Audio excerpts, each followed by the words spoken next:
Estimado público teleparticipante, tengan ustedes muy buenas tardes. Bienvenidos a la unidad de telesalud del Instituto Nacional de Salud del Niño, líder en pediatría. Continuando con nuestras presentaciones en bien de la comunidad, el día de hoy tenemos un tema muy importante por presentarse con frecuencia en nuestros niños.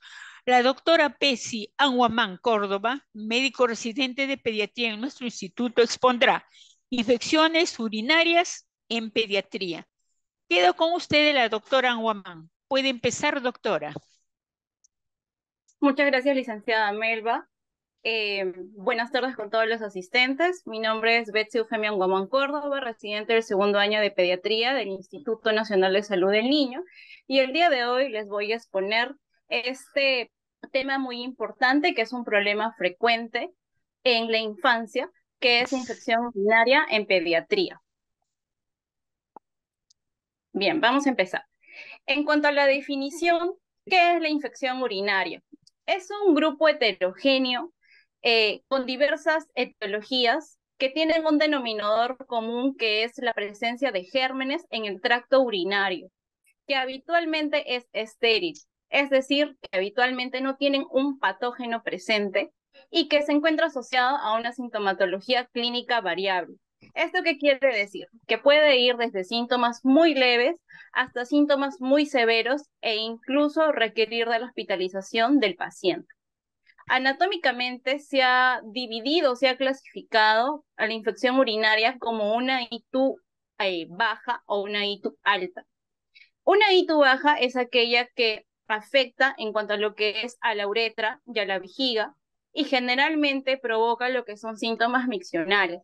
¿Pero qué quiere decir esto? Quiere decir de que el paciente refiere dolor o ardor al miccionar, a lo que nosotros le llamamos disuria, o de repente el paciente también refiere que desea orinar mucho más frecuente, lo cual llamamos poliaquiuria, o de repente tiene una sensación de evacuación incompleta de la vejiga, lo que podemos llamar tenesmo vesical. En cuanto a la ITU alta, es aquella en la cual afecta desde los uréteres, el sistema colector, el parénquima renal, y lo que frecuentemente origina es la presencia de fiebre, ¿no? Que generalmente estos pacientes presentan una temperatura mayor o igual a 39 grados, una fiebre alta, de una duración de más de 48 horas. Anatomopatológicamente lo que podemos observar es la inflamación del parénquima, de los túbulos renales, que son estructuras propias en los riñones, asociado a edema, a lo que nosotros le vamos a llamar pielonefritis. Pero existen otros términos que también los papitos deberían recordar en cuanto a lo que es la ITU recurrente y la ITU atípica. ¿Por qué? Porque muchos de los pacientes acuden a nuestra emergencia no solamente una, sino dos y hasta tres veces presentando cuadros de infecciones urinarios en un corto tiempo, de por ejemplo un año. Y esto es importante porque debemos ahondar mucho más en qué es lo que está originando que mi pequeño presente frecuentemente infecciones urinarias. Una ITU recurrente se define como dos o más episodios de pielonefritis, es decir, de una ITU alta, tres o más episodios de una ITU baja, o un episodio de una ITU alta, que es una pielonefritis, y uno más episodios de una ITU baja, que puede ser, por ejemplo, una cistitis. Mientras que en una ITU atípica ya se llama así porque existen ciertas peculiaridades y además porque la evolución clínica del paciente es desfavorable. Generalmente estos pacientes se encuentran sépticos, presentan al examen físico una masa abdominal o una masa vesical. Laboratorialmente evidenciamos incremento de la creatinina, es decir, ya nos refleja que hay una alteración a nivel de la función renal. O también vemos de que existe el flujo urinario disminuido o que está producido por un microorganismo diferente a Escherichia coli. En cuanto a la etiología, eh, el organismo más frecuente que ocasiona una infección urinaria es la Escherichia coli, el cual se puede aislar hasta en el 80-90% de los pacientes en los cuales nosotros sospechamos que tienen infecciones urinarias. Pero hay que recordar de que no solamente se producen por bacterias, sino que también pueden estar presentados por virus y por hongos. En el caso de las bacterias, nosotros, bueno, clasificamos en dos grupos que pueden ser gram negativos o gram positivos, pero lo que quiero resaltar aquí es que dentro del grupo de los gram negativos tenemos a la Klebsiella, Proteus, Enterobacter, Citrobacter, y dentro de ellos resalto el Proteus porque es un microorganismo que se ha aislado frecuentemente en varones, y esto porque se dice de que su crecimiento se da preponderantemente a nivel del surco balano prepucial. En cuanto a los gram positivos, recordar de que estos microorganismos, dentro de los cuales el Enterococcus es uno de los más frecuentes, y aunado a estos tres, también el estreptococo del grupo B, se presentan principalmente en el grupo etario de los neonatos, es decir, en menos de 28 días. Y además también pueden ocasionar no solamente una infección urinaria, sino también pueden ocasionar una sepsis neonatal, que es un cuadro aún mucho más severo. Y en cuanto a los virus, si bien es cierto, es muy raro que una infección urinaria sea causada por virus. Dentro de los más frecuentes tenemos al adenovirus, enterovirus, ecovirus, virus Coxsackie. Aquí resalto el adenovirus porque ocasiona a la cistitis hemorrágica. Y si bien es cierto, es una causa rara, estos cuando producen una infección urinaria se limitan al tracto urinario inferior. En cuanto a los hongos, ten, perdón, en cuanto a los hongos tenemos tres causas, dentro de las cuales tenemos la cándida, el aspergillus, el cryptococcus. Pero aquí existe ciertas peculiaridades en cuanto a los pacientes, porque no son cualquier tipo de pacientes, sino aquellos que tienen algunas condiciones como por ejemplo inmunosupresión, o aquellos pacientes que tienen un tratamiento en el cual llevan ya un uso prolongado de antibióticos, o aquellos pacientitos que tienen sondas vesicales permanentes. Y también debemos recordar el caso de los pacientes hospitalizados, quizás esto más para el personal de salud, porque la microbiología es diferente a un paciente que de repente viene de la comunidad, acude a nuestra consulta externa, porque aquí tenemos el perfil microbiológico también del hospital, y también vemos de que existen también mayor resistencia a los antibióticos por parte de estos microorganismos, y dentro de los cuales se hizo un estudio en el Instituto Nacional del Niño de San Borja, donde se puede evidenciar que los tres gérmenes más frecuentes eran la Pseudomonas aeruginosa, la Serratia y el Estafilococcus, que son microorganismos que llevan a una gran morbimortalidad.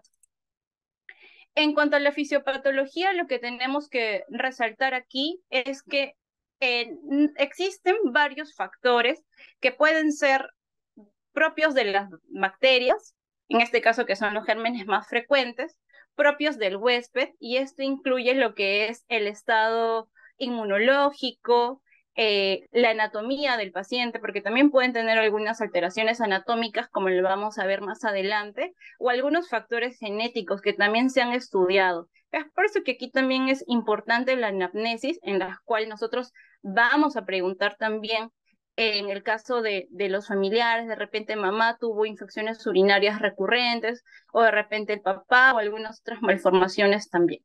Entonces, sumado a estos factores, vemos de que para que se pueda dar la infección urinaria, existen vías.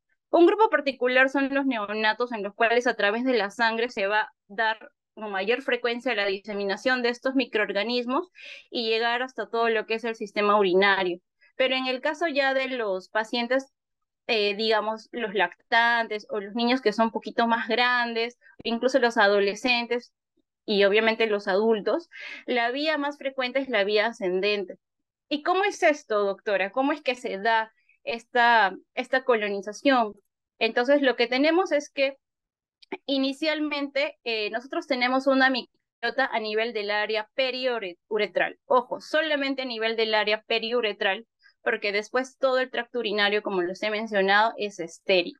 Pero ¿qué sucede? Cuando existen ciertos factores que de repente rompen esta barrera que cumple la microbiota, lo que genera es una colonización por parte de ciertos microorganismos, como por ejemplo la Escherichia coli, que es la bacteria más frecuente, y esta bacteria coloniza el área periuretral, y estas bacterias tienen ciertos mecanismos que le van a permitir adherirse a las células uroepiteliales, por ejemplo, en este caso tanto de la uretra como de la vejiga, y les va a permitir pues así ascender a través del tracto urinario y llegar incluso hasta los riñones.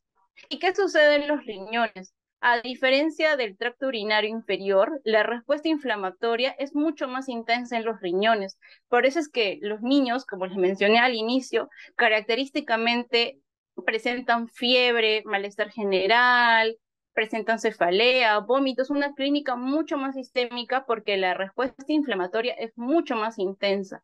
Y esta respuesta inflamatoria ocasiona a la larga cicatrices renales. ¿Y qué son las cicatrices renales, doctora? Las cicatrices renales en sí es una pérdida del tejido del parénquima renal. Y bueno, ¿qué es lo que se ha estudiado, no?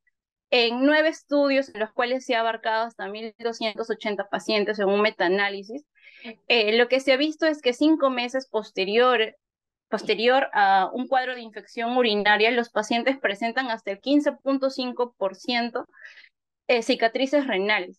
Y ya esta pérdida de tejido renal, que en un inicio puede ser quizás leve, pero que con la frecuencia de las infecciones puede ir generando mucho mayor pérdida, lo que conlleva es a hipertensión arterial, proteinuria, que es la pérdida de proteínas en orina, la disminución de la función renal y enfermedad renal crónica, que justamente es lo que nosotros queremos evitar en nuestros pacientes. Y por eso es que estamos hablando, ¿no?, de este tema tan importante el día de hoy.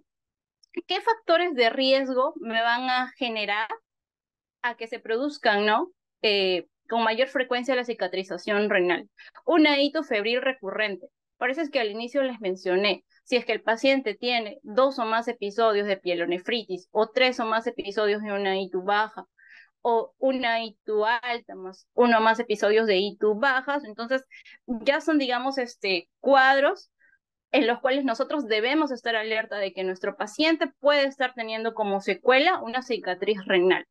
El retraso en el inicio del tratamiento antibiótico. No se debe esperar más de 48 horas para poder iniciar el tratamiento antibiótico, porque justamente con el tratamiento lo que nosotros queremos es no tratar solo la fase aguda, sino también las complicaciones, como en este caso las cicatrices renales. La disfunción vesical, como en el caso de las vejigas neurogénicas, en aquellos pacientes que de repente son posoperados de mielomeningocele, entre otros. Malformaciones del tracto urinario, el reflujo vésico-ureteral, principalmente aquellos de grado 4, ¿no?, grado 5, en los cuales vemos de que ya existe una mayor severidad y por lo tanto mayor riesgo de cicatrización renal. La edad es aún controvertida. Algunos estudios sí dicen de que de repente a edades más tempranas hay mayor riesgo de cicatrización renal, pero aún queda en controversia. En cuanto a la epidemiología, me voy a centrar un poquito acá porque justamente la infección urinaria es la infección bacteriana más común en niños menores de 2 años. Y si bien es cierto, varía de acuerdo a la edad, varía de acuerdo al sexo e incluso varía de acuerdo a la raza, siendo más frecuente en raza blanca, es prevalente, ¿no?, en aquellos pacientes que de repente entran al estudio como un lactante febril, ¿no?, y en niños pequeños hasta un 7%. Por ejemplo, en este estudio que estoy mostrando aquí, que se publicó en un artículo de Lancet, lo que se puede observar es que durante el primer año de vida afectaba tanto a niños y a niñas en una proporción similar, pero después del primer año era mucho más frecuente en niñas.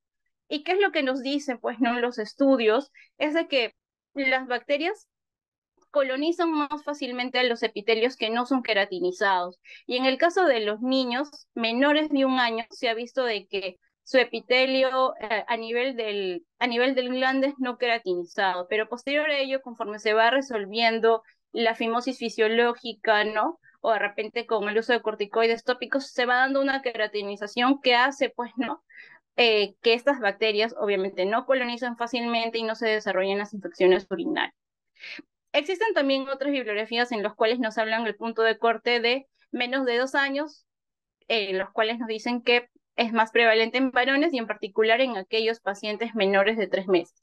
Pero lo que sí queda claro es que conforme va avanzando la edad, es mucho más frecuente en las niñas. En cuanto a los factores de riesgo, y aquí sí los papitos bastante atentos, El uso de pañal y la presencia de parásitos, en este caso de oxiuros, ¿son factores de riesgo para la infección urinaria? Sí. Como les había comentado, la zona periuretral está colonizada por ciertas bacterias, bueno, que van a conformar en sí la microbiota y van a ser una barrera defensiva, ¿no? Luchando así con otras bacterias que pudieran originar la infección urinaria. Pero ¿qué sucede? De repente con un cambio infrecuente de pañal, con un mal aseo, o de repente con la presencia de parásitos que muchas veces vienen desde el ano hacia la parte de la región genital, trayendo consigo gérmenes, como por ejemplo la Escherichia coli, se genera un ambiente en el cual se rompe esta barrera defensiva y favorece el ingreso de estas bacterias patógenas. Y como ya les había mencionado, se da la colonización, la adherencia y luego el ascenso de estas bacterias por todo el tracto urinario, conllevando así a la infección urinaria. En cuanto a los estilos de vida, de por sí el orinar ya es un mecanismo de defensa, pero ¿cómo así, doctora? Porque cuando nosotros orinamos, con esta orina que sale, que es expulsada, se va consigo también unas células, bueno, que ya vienen, ¿no? Por parte de la descamación de este epitelio, del uroepitelio, en las cuales se van a encontrar adheridas ciertas bacterias. Entonces, al producirse digamos, efecto de arrastre, ya se va a poder ir eliminando, ¿no? Estas bacterias. En cuanto al estreñimiento, si bien es cierto, ¿no?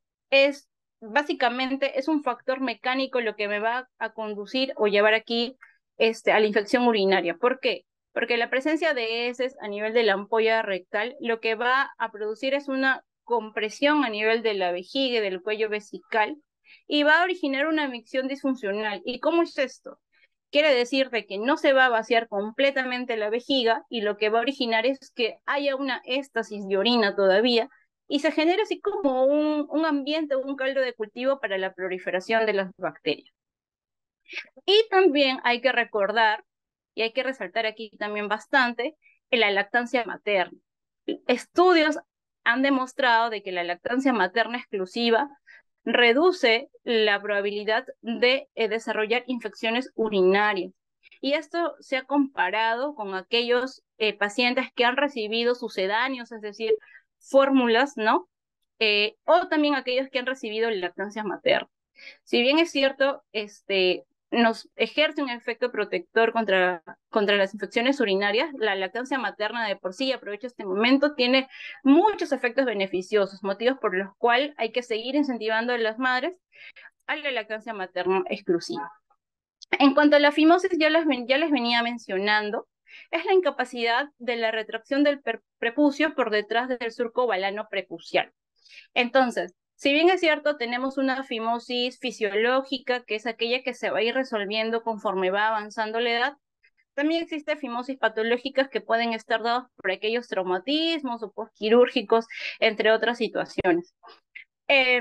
Esto de aquí se ha demostrado, ¿no? Que es un factor de riesgo en aquellos países en los cuales se les hace circuncisión a los niños, que ya lo tienen como una tradición. Sin embargo, en nuestro país obviamente no se ha podido realizar estos estudios, pero es a raíz de estos estudios que salen estos datos epidemiológicos.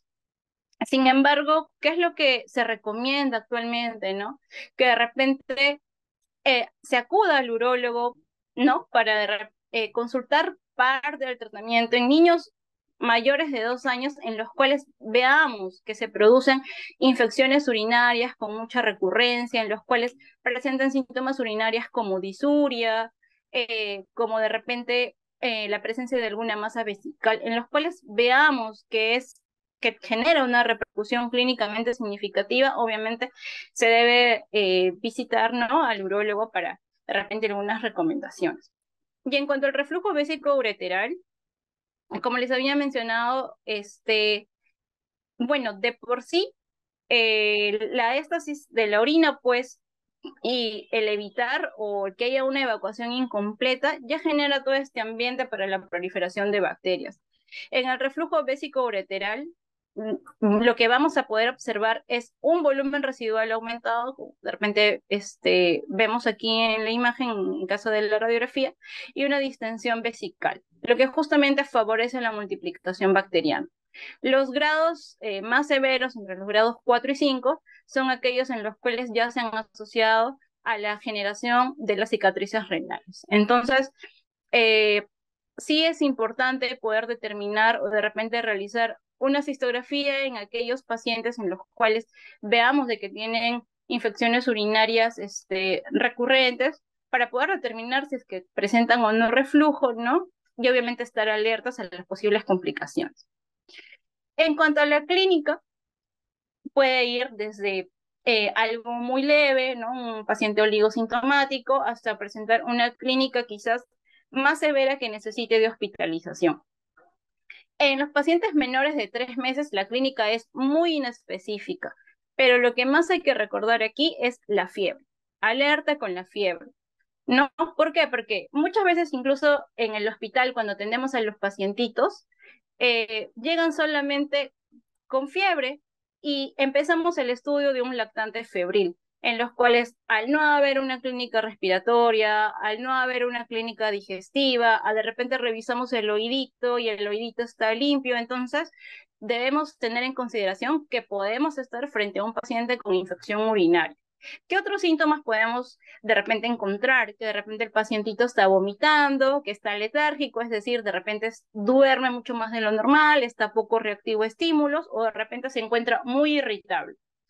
En síntomas menos comunes, en pacientes menores de 3 meses, de repente en neonatos, la ictericia, ¿no? Lo cual sí, pues nos hace sospechar, sumado a la fiebre, en una sepsis neonatal, la hematuria, y lo otro es que también los papás pueden referir una orina con mal olor y o turbia, pero esto lo coloco con un asterisco porque en realidad esto es muy subjetivo.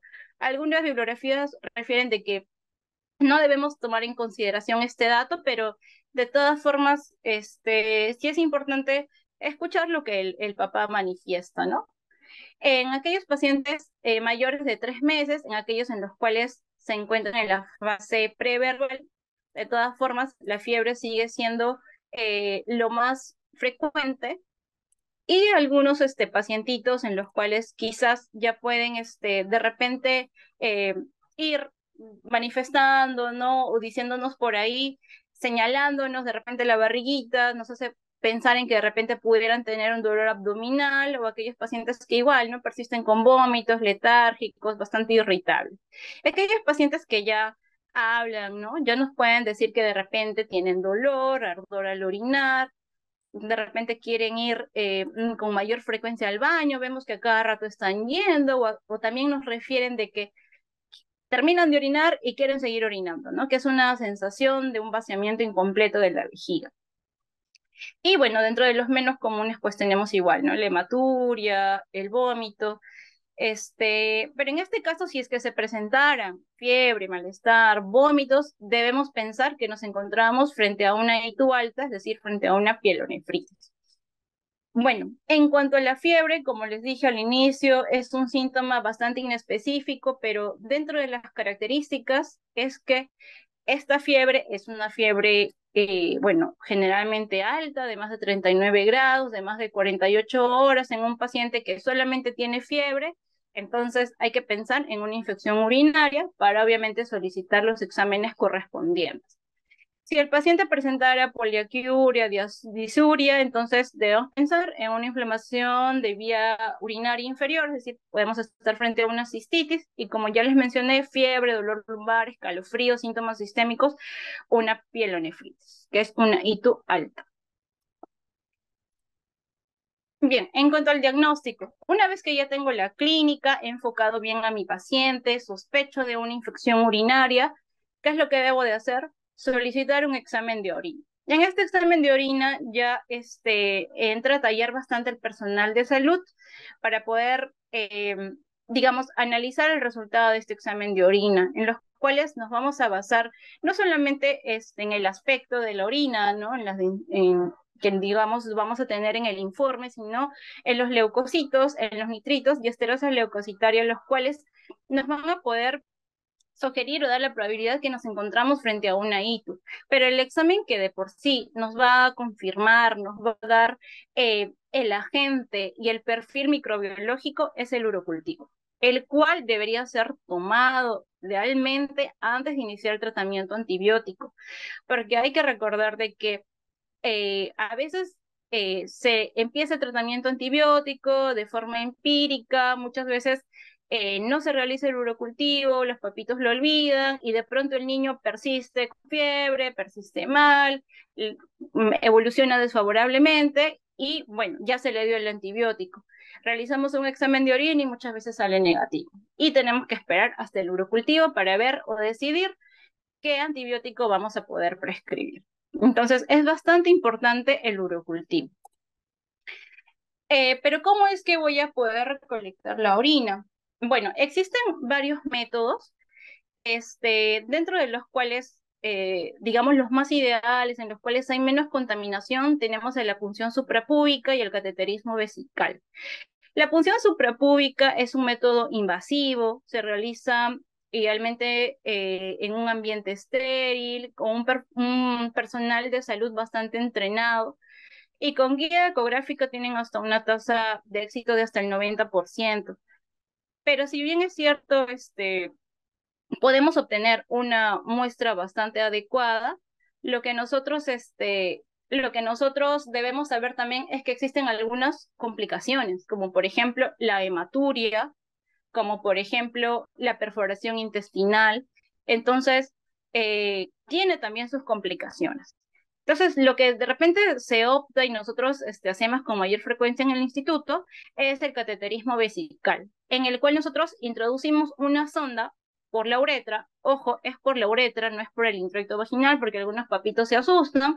Es por la uretra, llegamos hasta la vejiga y obtenemos la orina. En este caso, lo que se recomienda es que si estamos haciendo este procedimiento, es un paciente, es un lactante, obtengamos de una vez 2 muestras de orina para el examen de orina y para el urocultivo.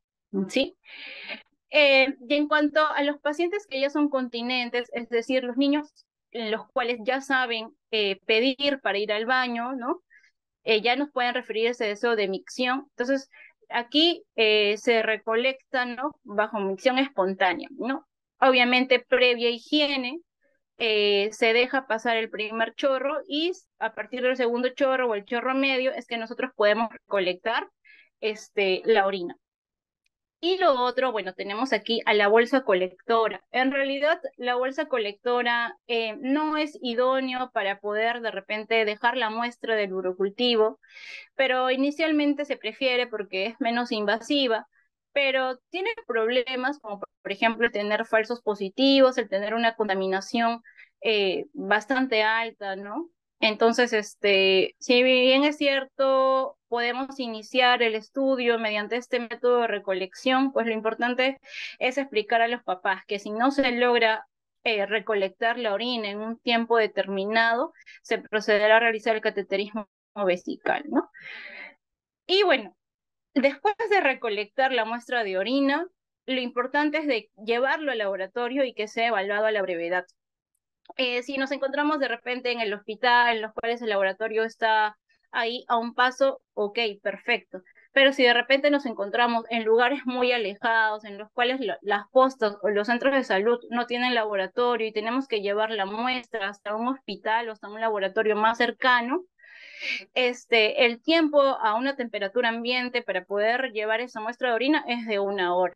Y si se lleva la muestra refrigerada es hasta de 4 horas. Entonces hay que tener también bastante cuidado porque si no se da una adecuada conservación, tampoco vamos a tener resultados no adecuados.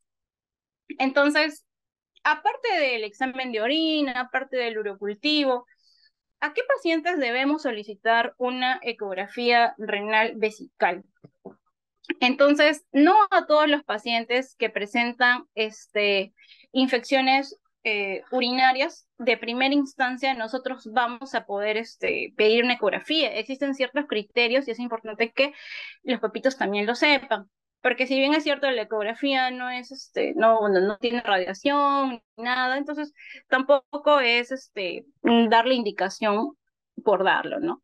Existen ciertos criterios como por ejemplo una ITU febril en aquellos pacientes menores de 2 años, en aquellos pacientes en los cuales nosotros de repente el examen físico podamos palpar una masa abdominal, una masa vesical, en aquellos pacientes en los cuales en el laboratorio veamos que tienen la creatinina, ¿no? Que nos va a reflejar la función renal que se encuentra elevado, una infección urinaria diferente eh, a un producido por Escherichia coli o una ITU recurrente que ya les expliqué, ¿no? La cantidad de frecuencia en un año. Entonces, estos son los criterios en los cuales, si se presentaran, debemos solicitar una ecografía más que nada para descartar la presencia de algunas malformaciones.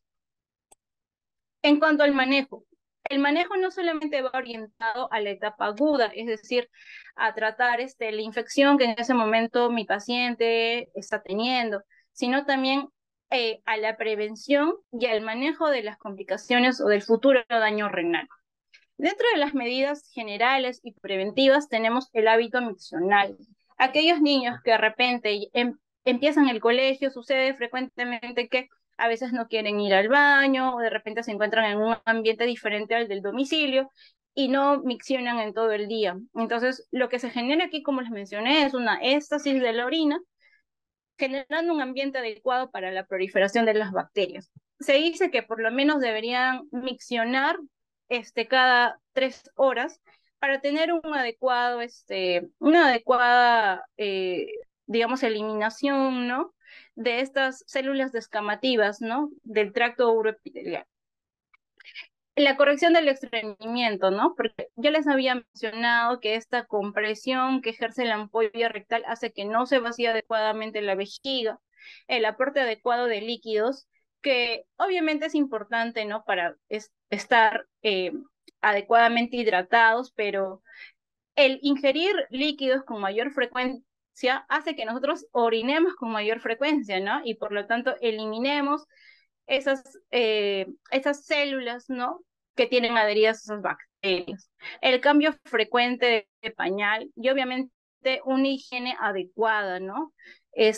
Las mamás, especialmente aquellas que de repente son primerizas, es importante realizar un entrenamiento en los cuales sepan, ¿no? Cómo es que se debe limpiar adecuadamente al bebé, no realizar un arrastre, ¿no? Desde el anito hacia la parte genital, no debería darse un arrastre, ¿no? A veces vemos que no limpian de forma adecuada y al final cuando examinamos al niño,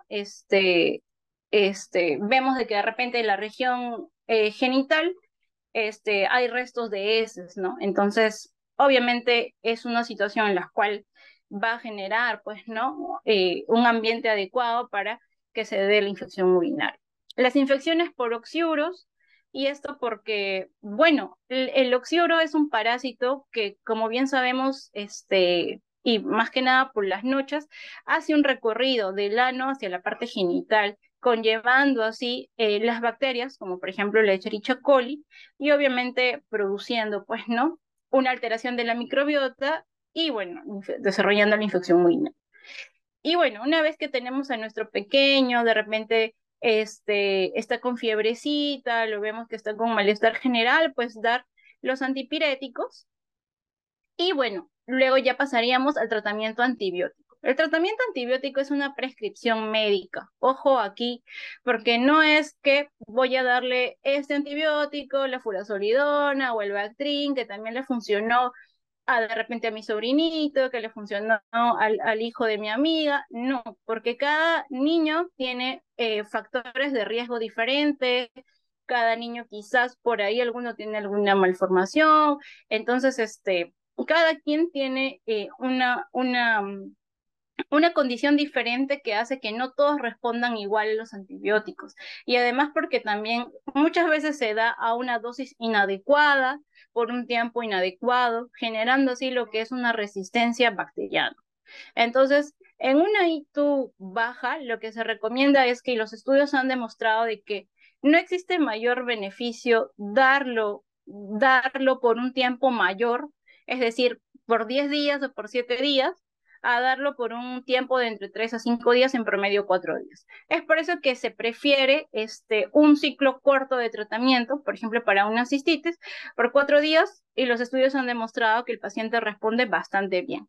En cuanto a una ITU febril, una ITU alta, en los cuales vemos de que ya el cuadro es mucho más severo, el tratamiento puede ir desde 7 a 10 días, y aquí pongo 14 porque esto va a depender de repente si nos encontramos en aquellos pacientes del grupo etario de los neonatos, o de repente algunos que tienen ciertas condiciones, quizás de inmunosupresión, entre otros, en los cuales sí se puede prolongar el tiempo, pero no menos de 7 días. Porque si se da por un tiempo de menos 7 días en una ITU febril o alta, los estudios sí han demostrado que existe, digamos, mayor riesgo, ¿no?, de presentar las cicatrices renales que ya les he mencionado, que es una complicación bastante importante.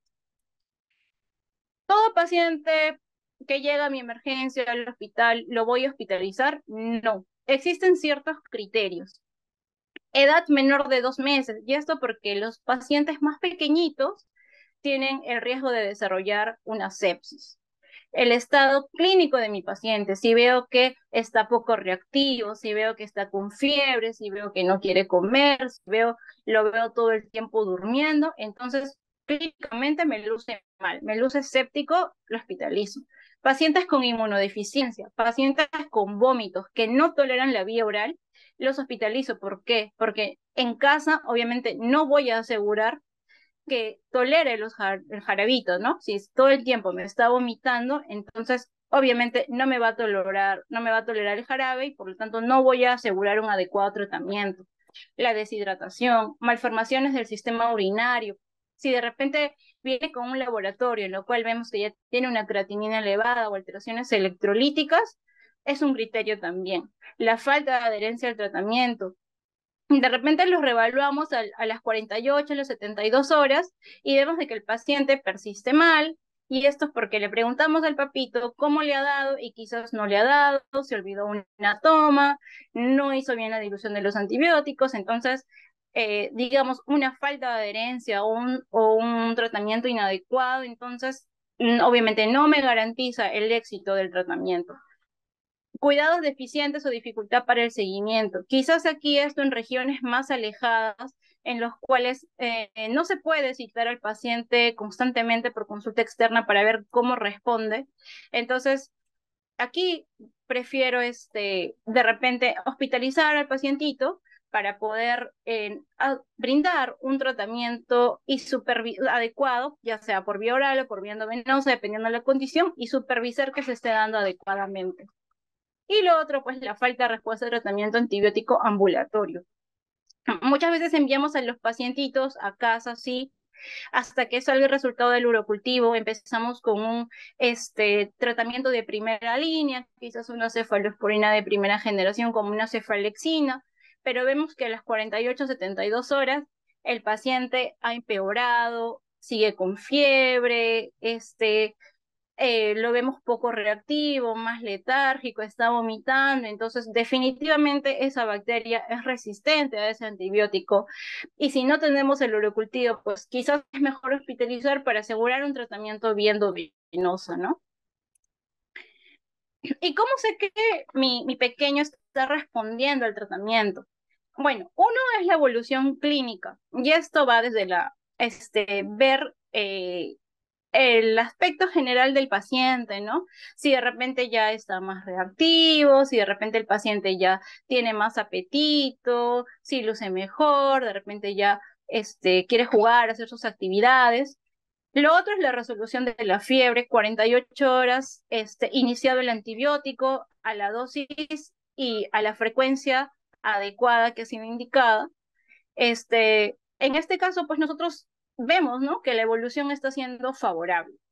Si es que mi paciente está respondiendo adecuadamente al tratamiento, entonces, doctora, ¿es necesario hacerle un examen de orina de nuevo? ¿Es necesario hacerle un urocultivo de nuevo? No. Por lo menos en esta revisión del año 2022 de la Sociedad Argentina nos dicen de que no es necesario repetir estudios en la orina, Es decir, un examen de orina completo o un urocultivo, si vemos que clínicamente el paciente está respondiendo, es decir, ya no tiene fiebre y luce mejor, entonces ya no es necesario solicitar de nuevo, ¿no? Un examen de orina. Entonces, es importante recordar aquí eh, que el tratamiento pues debe iniciarse precozmente frente a la sospecha y al examen de laboratorio, que en este caso en primera instancia es el examen de orina, que nos va a indicar pues, ¿no?, que nos encontramos frente a un paciente con infección urinaria. Como les digo, no solamente enfocarnos en la etapa aguda, sino también en la prevención y los daños que se producen a largo plazo. Bien, esto es lo que les quería compartir el día de hoy. Quedo atento a sus preguntas.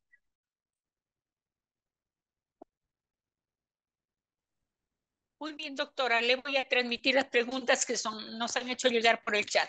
No pregunta, una consulta, doctora, pero el corticoide a temprana edad no es recomendable, o en estos casos no queda otra. Ya.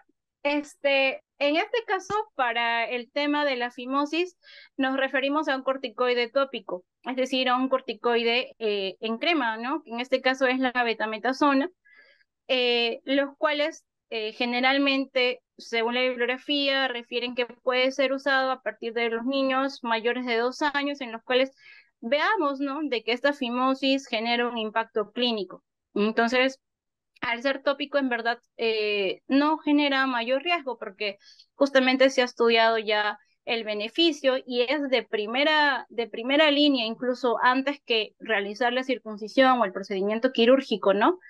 El uso de los corticoides para la fimosis. Bien, doctora.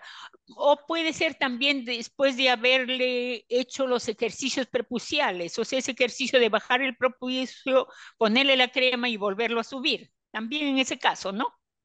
Claro, pero hay que recordar también que los ejercicios prepuciales no deberían realizarse también, o sea, si bien es cierto, puede ser una vez en el cambio de pañal, pero no hay que manipular excesivamente al niño, ¿no? Eso también hay que recordar a los papás.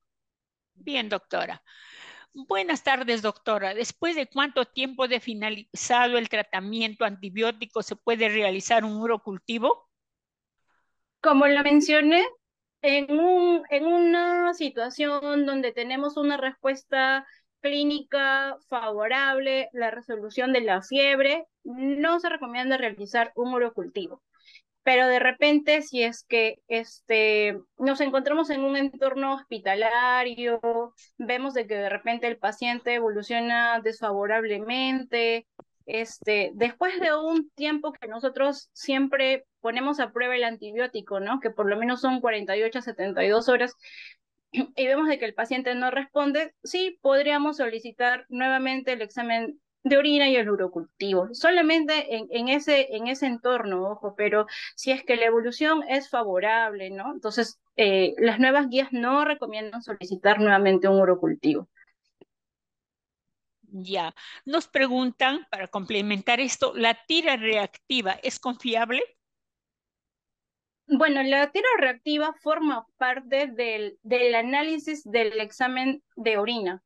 Lo que nos orienta en la tira reactiva es la presencia de nitritos y esterosa leucocitaria. Entonces, cuando se hace un examen de orina, inicialmente se somete también a tira reactiva y luego a un análisis microscópico, un centrifugado posteriormente también, ¿no? Así que forma parte o complementa. En situaciones, en zonas más alejadas, en las cuales quizás y no tenemos un examen de orina completo, pero tenemos un examen de orina que nos puede arrojar de repente la presencia de nitritos o vemos la leucocituria.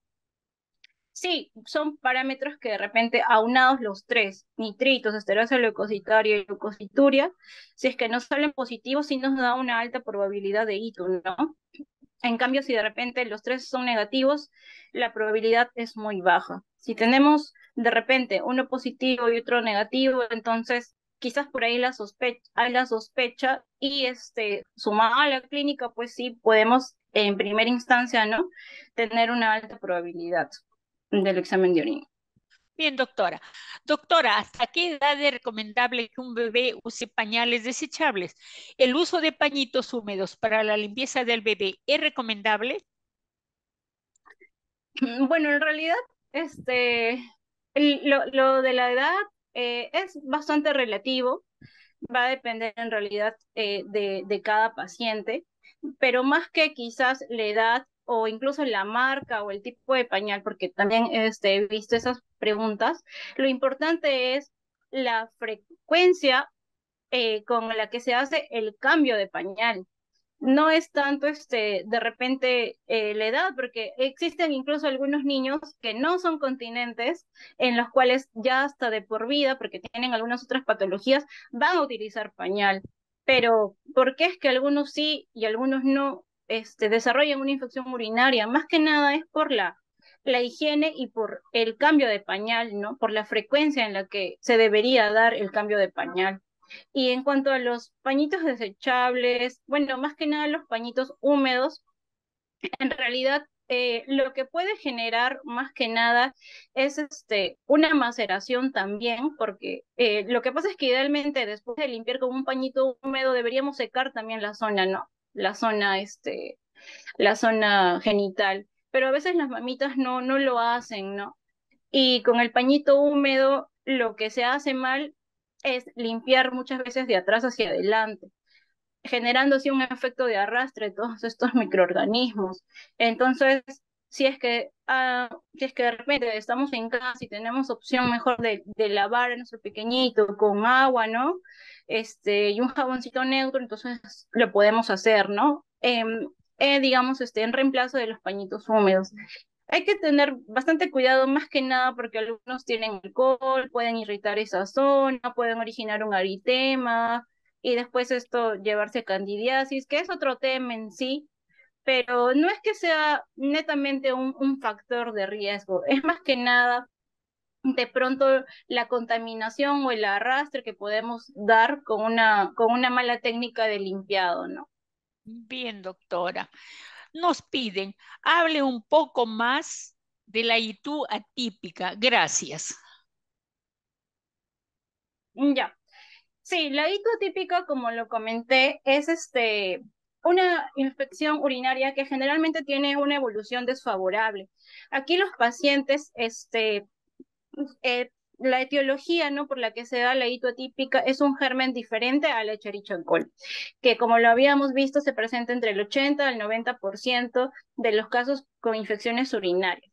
A veces de repente encontramos una Klebsiella, una Pseudomonas, una Serratia, entonces eh, es considerada una hito atípica porque obviamente son ciertas condiciones del paciente que me va a, digamos, a hacer sospechar de que por qué se está presentando un germen diferente, quizás un estado de inmunosupresión, ¿no? Y lo otro es porque la evolución clínica es desfavorable generalmente, se presentan cuadros de sepsis, hay alteración de la función renal con elevación de la creatinina, ¿no? Que generalmente en una infección urinaria, pues no debería darse. Lo otro es que de repente observamos que haya una masa vesical o una masa abdominal en el examen físico, ¿no? Los cuales también nos hace sospechar de una hito atípica. Principalmente son ciertas condiciones o situaciones en las cuales debemos ahondar un poco más, quizás en de repente la anatomía del paciente, el estado inmunológico, ¿no? Que nos hace de repente presentar este cuadro tan atípico, ¿no? Con una evolución desfavorable en el paciente. Eso básicamente, licenciado. Bien, doctora, nos preguntan, ¿la operación por hidrocele es peligrosa? Eh, bueno, en verdad, creo que no va muy correlacionado con el Sí, tema, pero toda cirugía de por sí, sea menor o mayor, lleva, ¿no? Conlleva un riesgo, ¿no? Y obviamente va a depender de la situación y algunas otras comorbilidades que tenga el paciente, ¿no? Yo creo que ahí va a depender mucho también de la situación, del estado del paciente, ¿no? Entonces, de por sí, toda cirugía tiene un riesgo, ¿no? Que hay que saber. bien, pero mayor detalle le sugerimos que acuda al urólogo, que va a ser el que interviene en este tipo de patología. ¿verdad, doctora? Sí, exacto. Ya, El urólogo ya, en ya. verdad es que se encarga de la parte quirúrgica. Sí, sí, sí.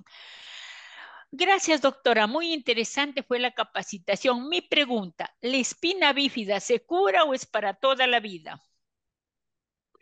Muy buena pregunta. En verdad, la espina bífida, ¿no? Es una malformación que va a conllevar, más que quizás al inicio que se presentan en los neonatos, más que de repente alguna alteración anatómica, trae como consecuencia también alteración a nivel de la función vesical, ¿no? O sea, genera una disfunción vesical y muchos pacientes tienen vejiga neurogénica. O sea, si lo relacionamos con este tema, muchos de los pacientitos con espina bífida pueden tener una disfunción vesical, tener hitos recurrentes, y básicamente son las complicaciones, ¿no? Que de por sí estos niños a veces necesitan cateterismos intermitentes para toda la vida, entonces sí me va a conllevar a larga data, ¿no? A una morbilidad quizás bastante alta, ¿no? Por las complicaciones más que nada que incluye, ¿no? La espina bífida.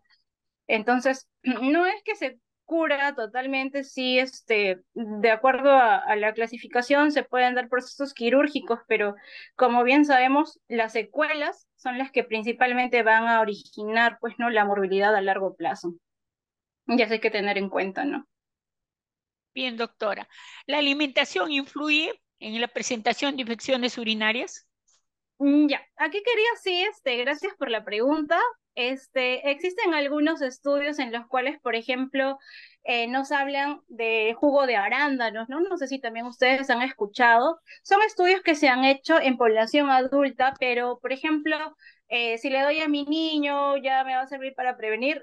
Bueno, la verdad, no se han hecho estudios en población pediátrica, por lo tanto, no es que se recomiende o que nosotros de pronto prescribamos, ¿no? Los jugos de arándanos, pero más que la alimentación, porque obviamente sí debemos tener una alimentación balanceada, es la hidratación, porque como bien sabemos, si estamos bien hidratados, tomamos regularmente agua, ¿no? O líquidos, vamos a orinar también con mayor frecuencia y por ese mecanismo de arrastre eliminamos esas células que tienen adheridas las bacterias. Entonces, de esa forma podemos prevenir, ¿no? Y evitar la proliferación de las bacterias en el tracto urinario.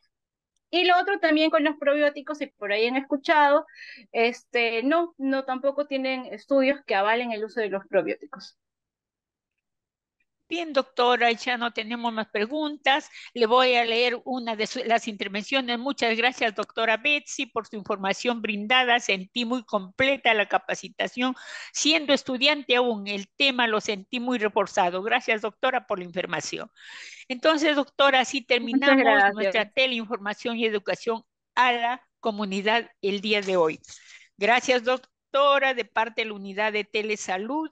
Ha sido un excelente tema. Felicitaciones por su didáctica exposición. Por favor, ¿alguna recomendación final que desee dar a los presentes?